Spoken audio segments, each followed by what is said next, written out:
Alright, ladies and gentlemen, it is your host, USA Bruce, and we are back in another game on Homeland Rocks. On the bottom, we have the lime colored Rikers, and on the top, we have the green red army. These players are playing ECA against Russia, the classic duo of a brick and a bull. I don't know. How would I define Russia? A rhino. A rhino, yeah. A rhino that needs to get ready to charge up. Yeah. We're going to be playing on Homeland Rocks. It is a Rise of Res version, so it has a 30k dock on the right. It has a oil well here. No, 15k on the right and 30k on the left entirely. Now we are going to see a forward dozer go up. Some felons are going around trying to capture those early garrisons from early map control and probably some vision. They do give a nice amount of vision. And given that ECA has a default cheetah rather than a scout, it's much better for them. You know, ECA does not really have any scouts early on. Like, they need to get a supply center and a barracks. It's not a default barracks unit either. Now we are going to see some conscripts get out from Red Army. He is going to get a second power plant. I'm guessing he's going to go for a quick tier 1. He does almost have the money for it. This is a very long-range collection from these supply trucks. I'm not sure why he did that exactly. Holy moly, look at this. Wow. Alright. Wow, that's a lot, actually. And he's going for tier 1 right now. And generally, against our ECA, rushing is not going to be really a great idea. Because the region command comes with the Cheetah helicopter by default. It costs more than normal command centers anyways. But this cheetah is going to be respawned every 30 seconds even if you manage to kill it, so it's not a great idea. What is a good idea, however, is to use a grizzly in urban combat, because these things are extremely bullet resistant and they're still tough against anti-tank weapons like Panzerfaust of the ECA. And we're going to see like Rick going for a war factory, a vehicle assembly, and he's going to go with a Leopard tank on the right. He's going to start engaging that Mishka, firing and doing a nice drive-by. He will be able to finish it off, I think. Yes, it will. I do see a Tunguska on the right. I'm not really sure why he got a Tunguska so early against the ECA. Because, like, if he went for field command, then he could stop Bloodhounds, but that's about it. Okay, now this Leopard is on the right. It is trying to harass these supply trucks. Now, one of them does seem to be going down. We are going to see a quick helipad coming out as well. An RPG conscript is out as well. This second supply truck has given up on life. He's going to probably just lay down and die. Let's see. On the left, I just see just one supply center. Another power plant getting built. That's pretty interesting. Now, it's kind of curious because Russia does have a upgrade that costs, 1,500 that doubles the output of all power plants. So you could argue that would be a better idea at this point because it's a passive upgrade that affects all your power plants, unlike the cold fusion reactor of the US, which is, per power plant. Even though it costs cheaper individually, it costs 300. After like 5 of them, you're gonna pay more overall. Now I'm gonna see a quick sky shield in the middle, just one gun turret, which is not enough, but the Hauser is captured, the RT platform is captured. This long range mining is not something I really like, but I get that he wants to control the area of influence in case he gets harassed he can retreat to. Maybe that's the reason why he didn't really rebuild his oil well, because for, practically $500 if you do capture, it's like $700 to upgrade, but you get $250 when you first capture it, so wait, what's this? Wait, that thing survived, went all the way over there, and oh wow. Well, this Kodiak is now, wondering what is my job now? Am I retired? I had this one job. What do I do? And we're going to see a Russian recon missile going to go survey the shit out of the enemy. It'll probably explode in their face as well. Let's see what Red Army can see at the same time. And it managed to fall down. It hit the supply center, doing a bit of damage, like 5% damage, but nothing really that amazing. Let's see. This oil well has been finally upgraded to an oil derrick, and I should remind players that 2 oil derricks equals to 1 supply center in collection. So Rick is currently on, assuming, this is not perfect collection rates, but assuming it would be like 1.5 supplies on the left. Meanwhile, Red Army's on 2 extra ones. So even though Red Army's the one in the lead right now with some extra eco, wow, that's 6.8k. That's a shit ton of money that he should not be floating on. Rick has a longer, he has a better long-term investment because over time this 30k pile will get melted away, and then we're gonna see problems come from Red Army. And in case, unless he just builds a lot of secondary eco, and tier 2 is up right now, but given that Rick is almost finishing his, it won't be that. It won't be that case. Yeah, I do see another Jeopard come out and a Tiger gunship. No, oh wait, this Tiger was chasing a Hellion. Oh, Hellion does go down. It's really hard to currently follow these both plays because one is green, one is lime on the minimap. So I think it's gonna be a nice fail stream, fail cast regardless.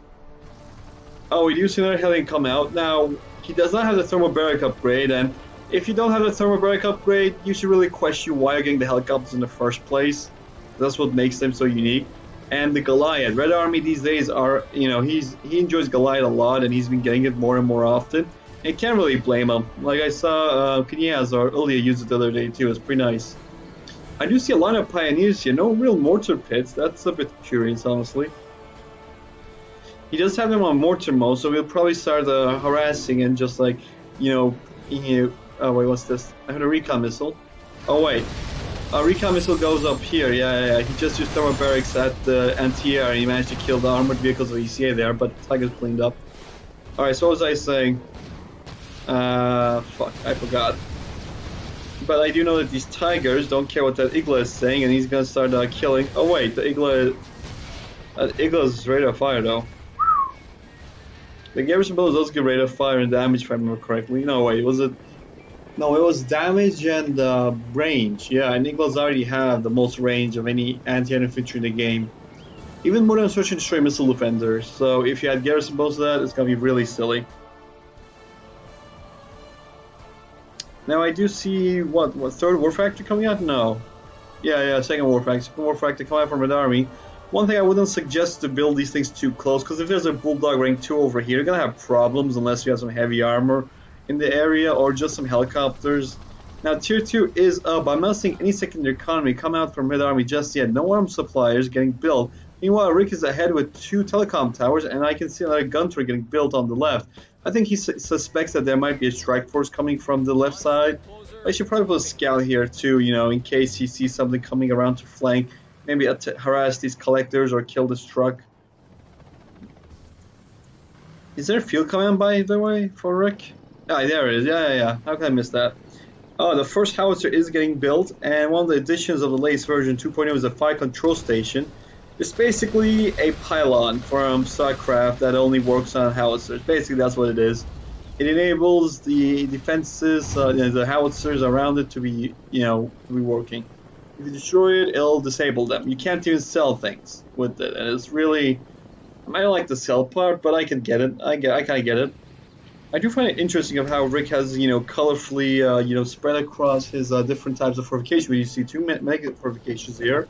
And I see 1 engineer outpost, so it's nice ways to see them utilized. I see some grenadiers. Is he going to get the top? No, he's not getting that. He's getting the medic one. Alright. I do see Tigers come here to respawn, but this will quickly grab the attention of those Grumbles, and those Grumbles will be destroying all of them. Yeah, those Sky Shields try to engage it, but that won't be enough. No way. On this end, I see a third telecom relay come out, as I don't see any secondary economy from, Red Army still. I think he's trusting these supplies on the left too much, because they are, depletable. They will be depleted eventually. This is not good. Okay. And I am seeing the first howitzer come out. The first howitzer shot goes down on these conscripts. The shock bombardier is able to survive. I think the upgrade is there. The upgrade for cancer rounds. Where is it? Yeah, cancer round is here. So that's like around 25% extra damage. I do see 4 helis getting built up. I'm not sure why you would get more than 2 for like strike force. I could probably split these. That'll be better unless you have Goliath. And I do see an Ogre and some Kodiaks, but this MTP is not doing much on their end. And these Tunguskas are just still here. I'm not really sure why he's getting Tunguskas if he has access to these Grumbles. They even have the compression missile upgrade, which is a big deal. Now, if you do have, the air cover, then you should probably try to get infantry and anti-garrison or anti-light units like Brentinos, Teslas. That's what I would suggest. Like a Sentinel here is good as well. Maybe getting 2 Sentinels for double arena to nullify any tier 0 anti-air there. It doesn't nullify it completely, but almost nullifies it all, almost. And we are going to see the Grenadiers come here and just give that nice amount of AU bomb damage, aura bomb damage against that Sentinel tank. It does have the ERA armor, which does give him further resistance against AU damage, but still, your Grenadiers are like shock troopers. They're not good against anything, but they're not bad against anything either. So it's a multi-role damaging unit. They're good against anything. They get a damage bonus against buildings too, which is something that you don't really appreciate unless you get the chance to use it. Oh yeah, I forgot to mention the next version. There is a voice actor, Matthew. He's new on SWR. He's new for us. New for the viewers. He already did the Polish voice acting for the Venom Valkyrie. No, the Venom Viking. Yeah, and he's got a new ECA unit coming up soon too. I hope you guys will enjoy it. I really like the voice acting though. But what I don't like is throwing conscripts to the defensive line for absolutely no reason and letting Frank just pick you up one by one. I don't get it. Like, he already has like what's the name? Some Gorgons. Yeah, I know some stuff, but we have to call the Gorgon now, you know. Otherwise I'll have the Hunter, you know, busting my balls. Bruce, you called the observation van the radar van. Bruce, you called them the Gorgon them stuff. No, I don't want that. Now, I'm going to see a third war factor come out from secondary colony finally getting built by Red Army. Meanwhile, Rick is definitely winning on that race, but he is not really focusing that much as well. I think he's trying to get in 2 engineer Pandours. Oh, wait, he's going to go for engineer supply trucks, right? Yeah, supply truck engines, which are slower versions of the engineer Pandur, but it has access to chaff, I think. Which makes it pretty tricky for the US, for example, to engage that. Now, I do see a offensive smoke being used to get a wall and just to, you know, negate any damage given, but at the same time, Rick has added in the tear gas, which is one of those tricks, the general's powers that, you know, ECA needs to actually engage and, you know, stop a Russian strike force like this, I guess. The Golden Tank does activate short ability, which does make it untargeted for a few seconds, which does allow the Sentinel to get focused down and the Ogre too. Not Ogre, the Golem. Oh, I'm a bit tired. Oh my god. I don't know, I should get some better sleep. And you know what the Red Army should get? He should get some more secondary combat. I see like 2 or 3 guys in there at most. And yeah, these supplies are depleted, so he did sell off on the left. He should probably have these infantry units in the garrisons here, rather than on open ground, so no howitzers or smart bomb catches him. And this Kodak can still stay. I do hear another howitzer. He's going to be targeting he's going to target the Grumble. Okay, and I do see a smart bomb, but I'm not really sure what it targeted. There is conscript job coming in as reinforcements on the left. As for the howitzers, they do focus down the Grumble there, alongside one more. You know, I think that's a Gorgon, and that's 2 Gorgons? Yeah, those look like 2 Gorgons. I'm not sure. But we do see a new Golden come in, and currently Frank Yeager, or as a community member, they call Frank Yeager Maneger. Just Jonas does, but I'm going to assume everybody else does. He's been sniping conscripts one by one. These conscripts with those, you know, that are cheap, that are just, you know, so terribly trained and equipped conscripts with high tech, you know, super amazing heat vision goggles. Can't see Frank at this range, I'm afraid.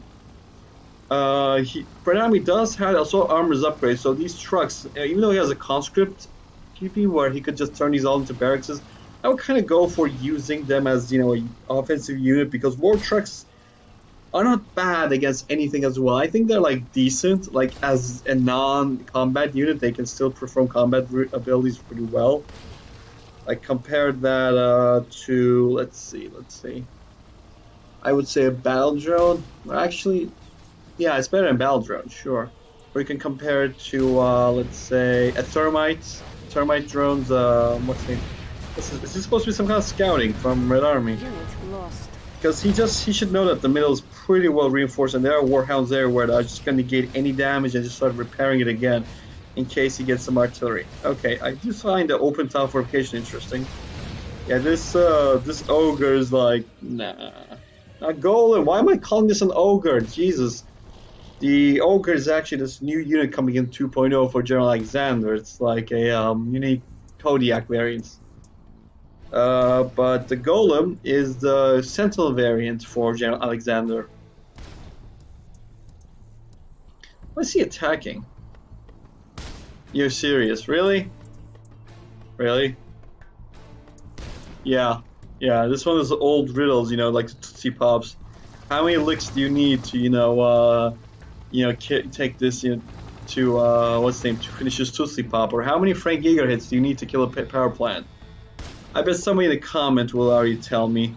I do see that a recon missile go out. Let's see what Red Army can see. Red Army has no idea what's on the right, but he's trying his best to see what's going on here. He probably scouted this area to see if there's any anti-air. He saw the Wotans and he said, "Oh, I have Goliath, bitch. I don't care what you got." And that is what actually the right answer, because Goliath doesn't really care what you got. But these felons are like, "Hey guys, don't forget about us." But yeah, it does appear they will. Yeah, these one more felon. Alright, now these helis are gonna have an easy picking off all the units down here. I don't see any chap upgrades, so the missile damage is not going to be negated. I do see a emergency aid getting used, so they will try to heal these helis faster than it should. Yeah, that's kind of a thing. Okay, maybe you should put like a heli over here, but then again, you should put the other one over here, then they would both be... Oh wait, is that a second Goliath? Wow, what's the cooldown on that? We do see a Tiger, a direct counter to these, so he should be pulling back, but finally he did. The sound sites were also engaging it, but by the time they hit, the thing was already dead. It just destroyed the crashing husk. I gotta say though, I'm not sure what the Red Army can do in this situation, because he's outpaced. And on maps like these, where expansion points are just like, "Oh buddy, you take the left, I take the right." I don't know what you can really do. Like, you can just have this phase of the game where both players are just staring at each other and just jerking off the secondary economy and not touching each other at all, unless they really have to. Or they're just maybe teasing it or just like tickling each other, nothing really that going on that's that kinky. Yeah, I know. Okay, we do see a smart bomb come out. I'm really happy that the Hunter's philosophy of adding like a special aircraft to every single general's power is like in the game right now. The barracks does get sniped by the smart bomb, but aside from that, I would say that's a pretty bad hit. Like, you could actually go for the howitzer maybe and not have the grumbles. The shock troopers did decide to play catch, and they catch that howitzer hit to the face. But aside from that, I'm not really sure what he can do, and there's only one grumble here on the side as well. If he gets enough tigers, he could probably brute force both of these grumbles and finish the game. I'm not seeing any Tunguskas around, just a few Iglas around here and there, but nothing really that, masked. Oh, what's this? Oh, mortar pits. Yeah, mortar pits are fine. He's getting the field quarters, the mobile barracks, so that's good actually. He did deploy them. Very good, very good. I did hear a bomblet rank, but it hit a few conscripts. Okay. Not sure why, but it's Rick. You don't know what he's doing. I do hear Frank Yeager shot. Oh, we're not killing the power plant anymore. We're killing the grumble apparently. All right. Good luck with how many shots. Wait, no, he just killed a conscript now. Good. The mortar pits are not letting out. They're just going to continue hitting whatever they can find, including these conscripts. And those canister munitions are going to do exorbitant damage to anything around them. So, yeah, you should just change your rally point, buddy. I mean, he does have canister rounds too, so any use of infantry is pretty much negated until you take out canister rounds. Like, that's what it is. Like, that's probably my personal beast with ECA. I mean, I don't mind canister rounds, but I don't like canister mortars. It's just like, oh, here's the weakness of the mortar. It's actually that it lacks a proper big AoE. You have to use guard towers to counter infantry. Side, we have canister rounds. Let's see. I'm not seeing anything much going on anymore. I hope the two players will be able to do something and I don't have to go talk about the trees and flags or whatever on the map. All I can see is that Frank Yeager's having a nice time here. Oh wait, did we do see... Wait, Bulldog, but nobody cares? Did Red Army see that? No, he didn't. Oh wait, he didn't see that. And now he's using a radar general's power to see where it is. Yeah, he can now see it. Yeah, he detected it. He's like, okay, I'm not having that, buddy. We are going to see the two Gorgons come up and try to clean that up. Frank Yeager will probably scout that out before they're even apprised. No, he can't. He doesn't have the vision for it. So now the power plant is getting harassed by a rank 1 Bulldog. There's still missiles, so that is a rocket, so that is a rank 1 Bulldog. The conscript drop is sacrificed to something he already had minimum range on. Like he had He could have killed it with Gorgons, and he already had a satellite, so I don't know why he did that, but he wasted General's power there. Our howitzers will be taking out that Gorgon and accidentally destroying the power plant as well. That's a little thing. I need to change the color effect. Wait, no. Disable for 1 hour. Oh, sorry about that. I got flux. I need to disable flux for a moment. I would actually suggest or recommend flux to anybody who's interested, by the way. And this heli will be taking it out. No veterancy. That's actually interesting. Frank Yeager finally got revealed by this amassed number of infantry. He's a veteran though, so he will live to see another day. This strike force of tanks did get completely obliterated, and with tear gas on top, they lost their range, rate of fire, damage, everything. So they got destroyed. And now Red Army calls it GG. And that was a well play from both players. Let's check the endgame stats. Maybe that can tell us something better. Oh, I did see the rank 5 Grand Slam coming in too. So yeah, as you can see, there's like a 40k difference. And that's probably because of secondary economy, because Red Army did not expect the game to go for a long run, or he just negated his secondary economy, which is really important, right, the Reds. Alright, with that, I'd like to thank you for watching, and I hope to see you guys next time.